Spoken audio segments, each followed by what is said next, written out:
I love this boat. Hey guys, it's Rod with the Paddle Channel, and today we're talking Vega Flex. Woo!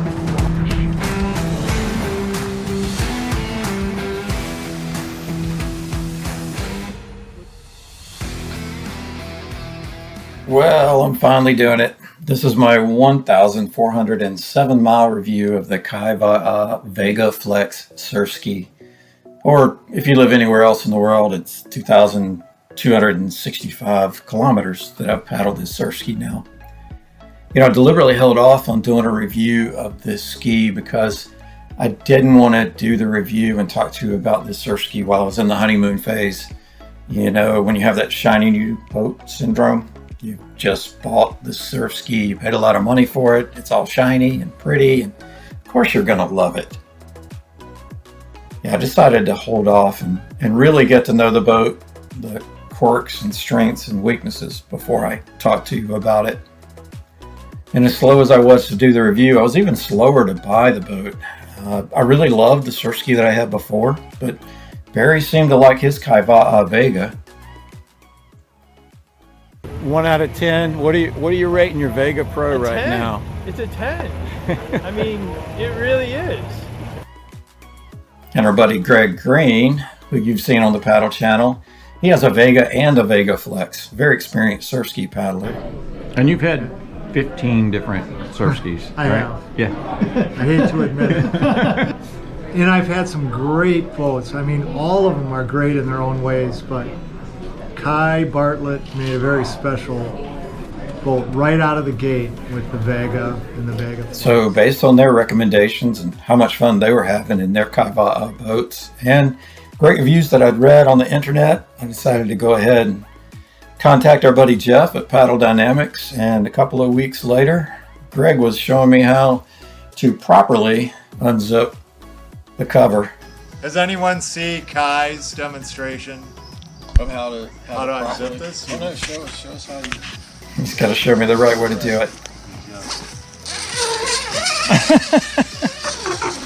Oh yeah, I totally would have messed that That's up. some style there.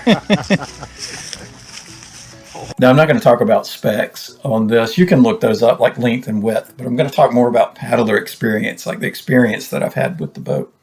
The first thing that you'll experience with this surfski is how doggone light it is. It's just so light. It's a pleasure to move around on land and at sea. This is my first day with it, and I've thrown on the camera just so that you can get my first impressions in the Flex. I was so excited about getting here. I left my leash at home, so Barry was kind enough to loan me his backup leash. It is a little more tippy right here than the Sport is. And that's a V10 Sport that I was paddling before. The footboard adjustment is a pain.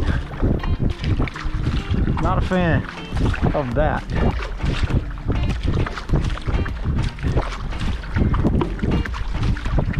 The stability compared to the V10 Sport when you're sitting still is noticeably less stable.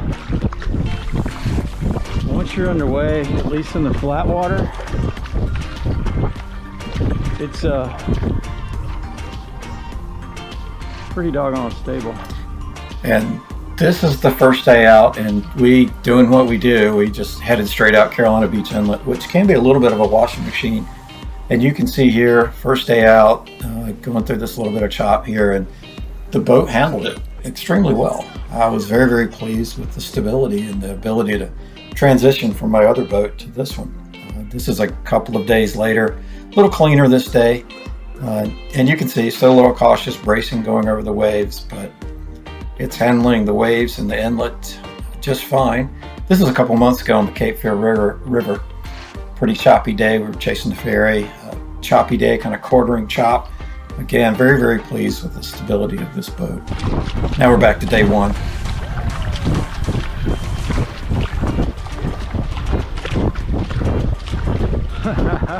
And that's where I think she's going to excel, is the ability to accelerate and catch the bump. And I had no idea what that little preview of catching a boat wake was going to bring. I had no idea just how good this boat was going to be. This is a couple of days later. There's dolphins there. I love it. I paddled out the inlet to catch the sunrise. And on the way back in, this is the first time I caught a wave with this boat. And I was just blown away by how much this thing wanted to stay on the wave. And you'll hear in a second my live comments, my impressions.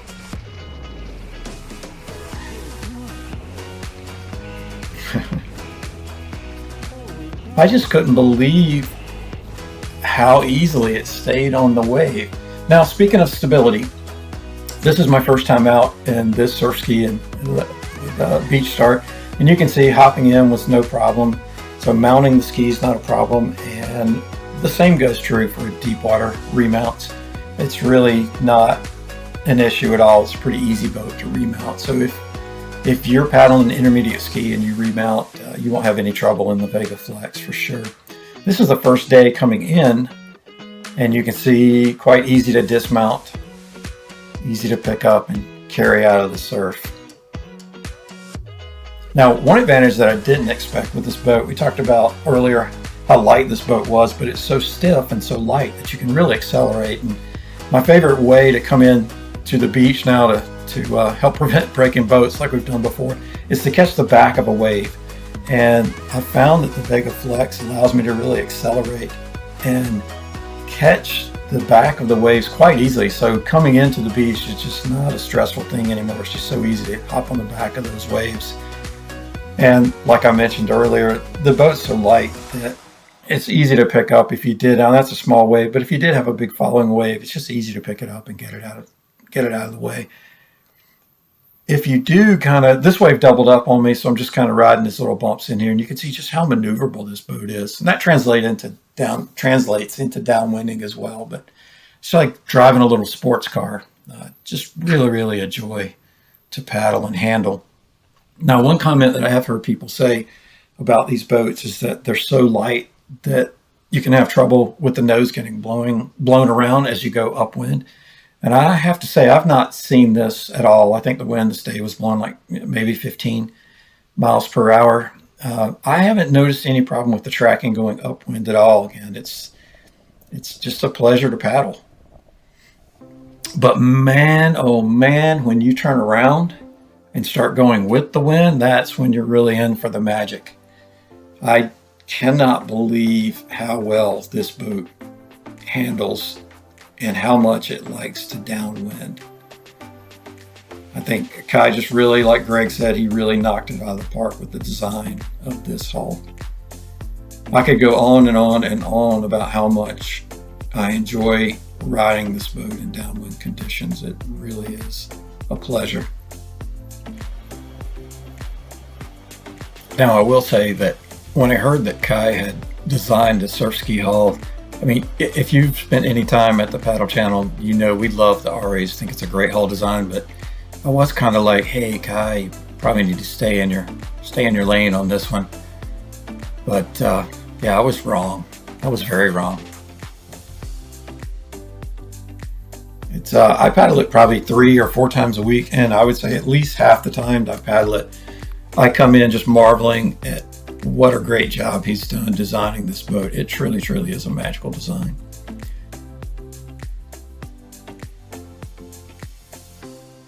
I was a little worried that it wouldn't be able to handle the shorter period waves that we have here. You know, it was designed in Hawaii, but it handles them just fine. Now, here's another aspect of the hull design that's really special.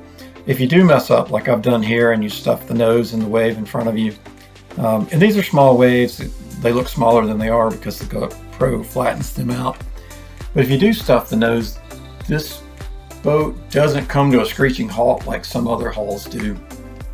The nose just sheds the water off, pops up, and you can see here, this time I was able to actually accelerate with that stiffness and lightweight. I was able to push over the little bump I'd stuffed the nose into.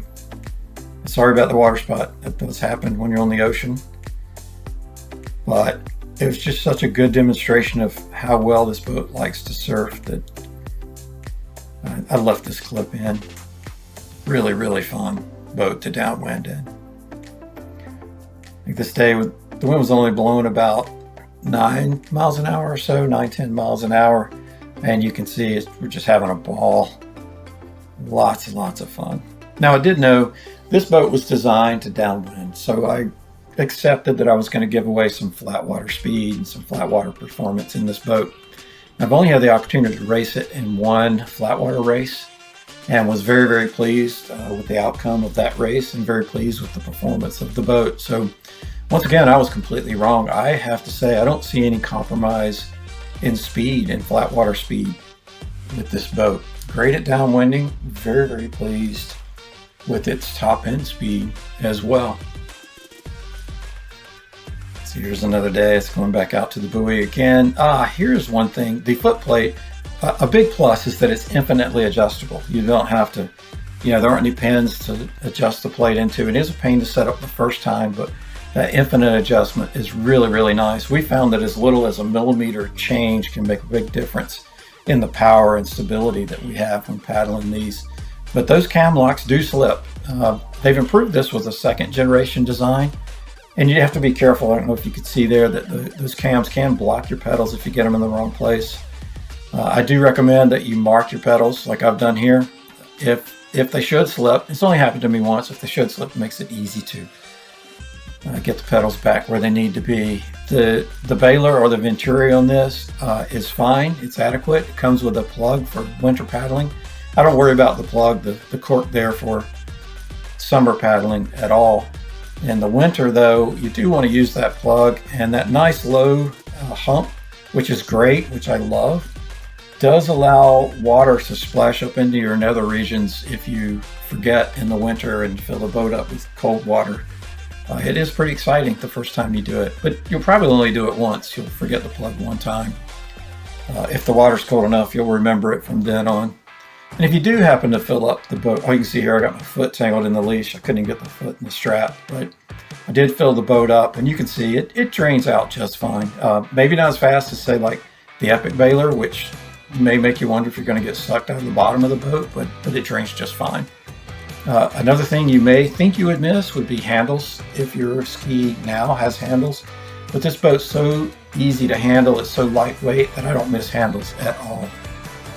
Now the rudder is a self-centering rudder. This is a shot of Barry's 4-inch flat water rudder.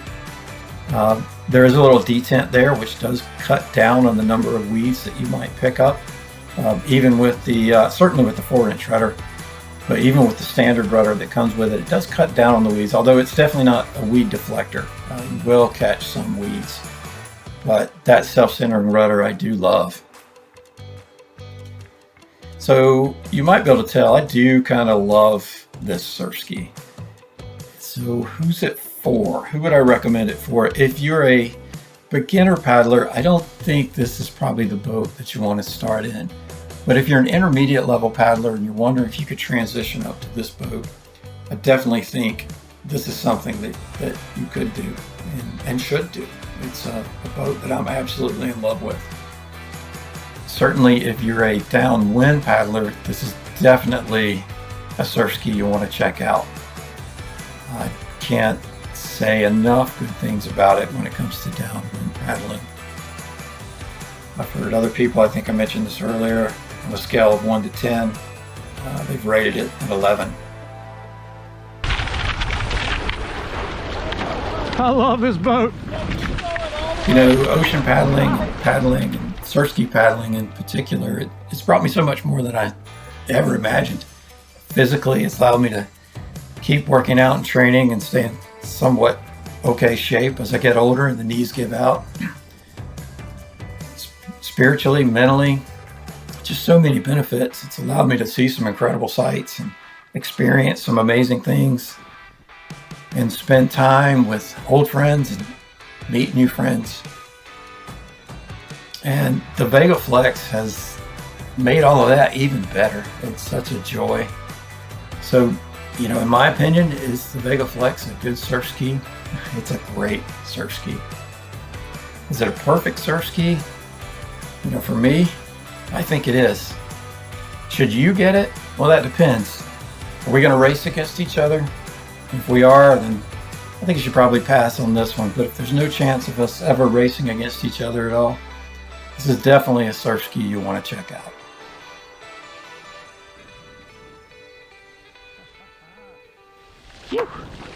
Fun.